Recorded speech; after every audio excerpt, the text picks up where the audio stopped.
Yung sinasabi ko ginano. Basta dapat ganyan.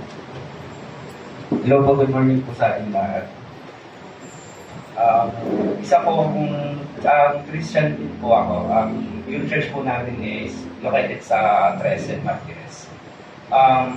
Before po kasi, bago pumasok yung 2014, way back 2023, nag-ano pa ako sa Christian, nag-serve ako sa church namin. Sunday school, every Sunday active pa ako. Then, pumasok si 2024,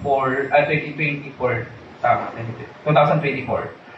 Medyo nakakalimot na ako kay God. 2023 lahat, more on blessing sa akin, natatanggap ko. Nakalimutan ko, lahat pala ng blessing na yun, binigay sa akin. Never akong nag-mention, Lord, God, thank you sa blessing na to, maliit man o malaki. Dapat nung maliit man o malaki, hindi tayo nakakalimut kay Lord. Ngayon, pumasok itong April 1, nasunugan ako.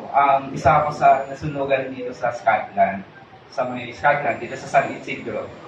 Ngayon, bakit po ako nandito sa harap ninyo?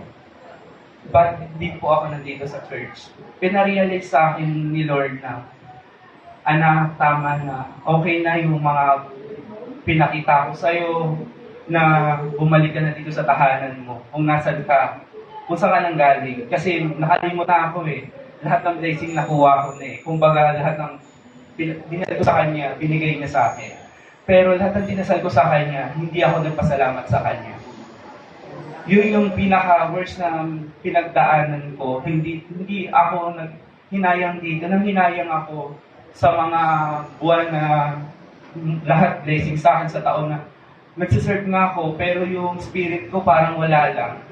Yung pwede tayong magsimba, pwede tayong pumasok sa church, pero yung spirit natin parang okay, nandito ako, pero yung pasensya natin wala sa kanya. Wala yung focus natin sa kanya.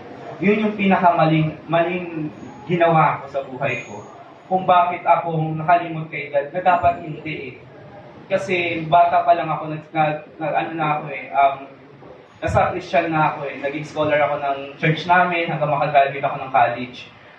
Ba't ka mo ako nandito?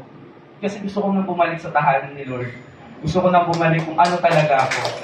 Kaya nagpapasalamat po ako sa church na to, na kay pastor na winelcome niya ako, na hindi naman ako nagkakamali na tatanggapin pa rin talaga ako ni God dito sa tahanan na to.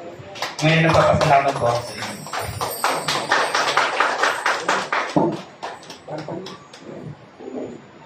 Thank you, mga.